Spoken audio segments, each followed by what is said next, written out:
विद्यार्थी मित्रांनो, आज आपण इयत्ता 6वीच्या अभ्यासक्रमामधील प्रॅक्टिस सेट 23 कॉमन फॅक्टर्स हा घटक आज आपण अभ्यासणार आहोत. कॉमन फॅक्टर्स हा घटक अभ्यासत असताना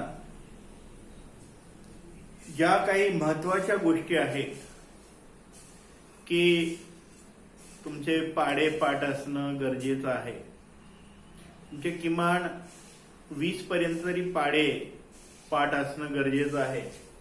कारण कॉमन फॅक्टर्स मल्टिपल्स काढत असताना आपल्याला पाढे पाठ असणं अतिशय आवश्यक असतं. त्याशिवाय आपल्याला लसावी किंवा मसावी, एलसीएम किंवा एचसीएफ काढता येत नाही. त्यासाठी एक गोष्ट लक्षात ठेवायची की हा जो घटक आहे तो घटक पाढेपाठ असल्याशिवाय शक्य नाही. त्यामुळे ज्यांचे पाढेपाठ नाहीत त्यांनी पाढेपाठ करणं किमान 20 पर्यंत अतिशय आवश्यक आहे. आता आपण कॉमन फॅक्टर्स म्हणजे काय ते आपण बघूया. या ठिकाणी कॉमन फॅक्टर शोधायचे आहेत. 12 आणि 16 या ज्या दोन संख्या दिलेल्या आहेत त्याचे कॉमन फॅक्टर्स आपल्याला शोधायचे आहेत. इथं दुसरं उदाहरण दिलेलं आहे 21 आणि 24. त्याचे पण आपल्याला कॉमन फॅक्टर्स शोधायचे आहेत.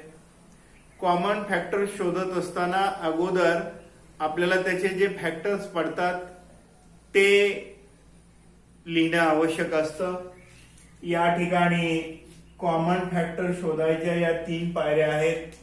सुरुवातीला ज्या दोन संख्या दिलेल्या आहेत त्यापैकी पहिल्या संख्येचे फॅक्टर्स लिहायचे त्याच्या पुढं.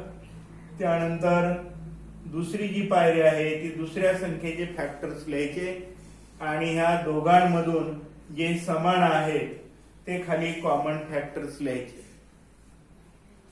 आता बघा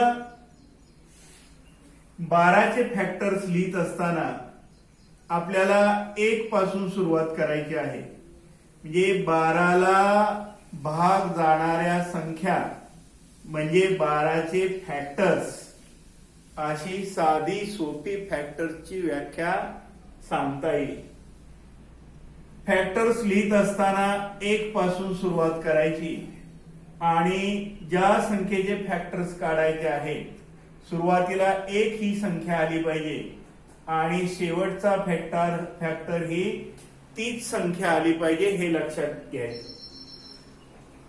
सुरुवातीला 1 पासून सुरुवात करूया. 12चे फॅक्टर 1, 2 न भाग जातो म्हणून 2, 3 न भाग जातो म्हणून 3, 4 न भाग जातो म्हणून 4, 5 न भाग जातोय म्हणून तो फॅक्टर्स होणार नाही, जात नाही म्हणून तो फॅक्टर्स होणार नाही. त्यानंतर 6 न भाग जातो म्हणून 6, 7 न भाग जात नाही 12ला म्हणून 7 नाही, 8 ने भाग जात नाही म्हणून 8 नाही, 9 ने भाग जात नाही म्हणून 9 नाही, 10 ने जात नाही, 11 ने जात नाही आणि शेवटचा फॅक्टर 12. आता फॅक्टर्स ऑफ 16 स्टार्ट फ्रॉम 1, 1,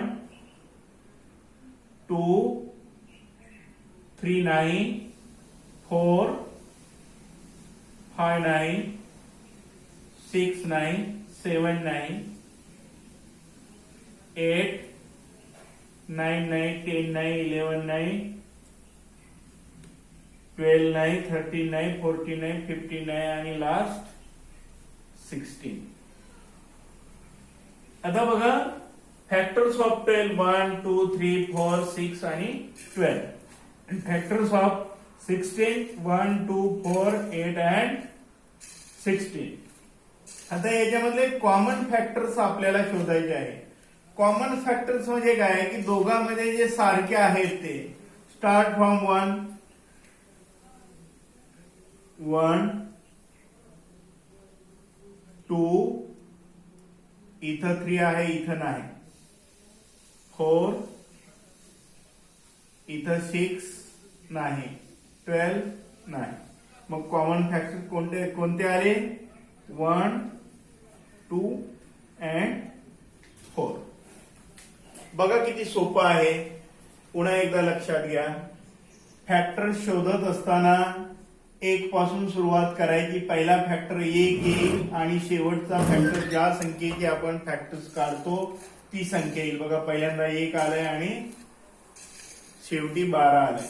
इथं पहिल्यांदा 1 आलंय आणि शेवटी 16 आलेलं आहे. आणि मधले जे फॅक्टर्स आहेत 2 1 बघायचं. 1 तर सगळ्यांचा फॅक्टर असतो. 1 नंतर 2 न भाग जात असेल तर 2, 3 न जात असेल तर, म्हणजे भाग जात असेल तर इथं फॅक्टर लिहायचा, भाग जात नसेल तर फॅक्टर लिहायचा नाही. त्या दोन्ही दिलेल्या संख्येचे फॅक्टर्स लिहून झाल्यानंतर त्यातले जे सारखे फॅक्टर्स आहेत, इथं 1 आहे, इथं 1 आहे, इथं 2 आहे, इथं 2 आहे, इथं 4 आहे, इथं 4 आहे, त्याला राऊंड करायचे आणि मग कॉमन फॅक्टर्स खाली लिहायचे. एवढं साधं सोपं आहे कॉमन फॅक्टर्स हा प्रॅक्टिस सेट सोडवण्यासाठी. आता इथं बघा फॅक्टर्स ऑफ 21. आपण सुरुवात 1 पासून करूया. 1 2 न भाग जात नाही, 3 न भाग जातो, 4 न जात नाही, 5 न जात नाही, 6 न जात नाही, 7 न भाग जातो, 8 न जात नाही, 9 ने जात नाही, 10 ने जात नाही, 11 ने नाही, 12 ने नाही, 13 ने नाही, 14 ने नाही, 15 ने नाही, 16 ने नाही, 17 ने नाही, 21 दिला. आता फॅक्टर्स ऑफ 24. 1 न जातो, 2 न जातो, 3 न जातो, 4 न जातो, 5 न नाही, 6 ने जातो, 7 न नाही, 8 ने जातो, 9 नाही, 10 नाही, 11 नाही, 12 न जातो, 13 नाही, 14 नाही, 15 नाही, 16 नाही, 17 नाही, शेवटचा फॅक्टर येईल 24. म्हणजे फॅक्टर्स लिहित असताना तुम्हाला जसं जेवढा तुम्ही सराव कराल फॅक्टर्स लिहिण्याचा तेवढं तुम्हाला फॅक्टर्स लिहिणं सोपं जाईल. आता बघा इथं पहिल्यांदा 2 ने गेलाय तर ह्याच्या निम्म 12 आलं की नंतर फॅक्टर्स येत नाही. म्हणजे जसं तुम्ही फॅक्टर्स शोधण्याची प्रॅक्टिस कराल तसं तुमचा वेळ कमी कमी होत जाईल. आता कॉमन फॅक्टर्स शोधायचे आहेत आपल्याला. इथं 1 आहे, इथं 1 आहे, इथं 3 आहे, इथं 3 आहे, इथं 7 आहे, इथं 7 नाही, इथं 21 आहे, इथं 21 नाही. जे कॉमन फॅक्टर्स 1 आणि 3 हे येतील. अशा पद्धतीनं आज आपण कॉमन फॅक्टर्स कसे शोधायचे आणि कसे लिहायचं हे बघितलेलं आहे. तुम्ही प्रॅक्टिस सेट 23 घरी सोडवायचा आहे. या ठिकाणी हा घटक संपला. धन्यवाद.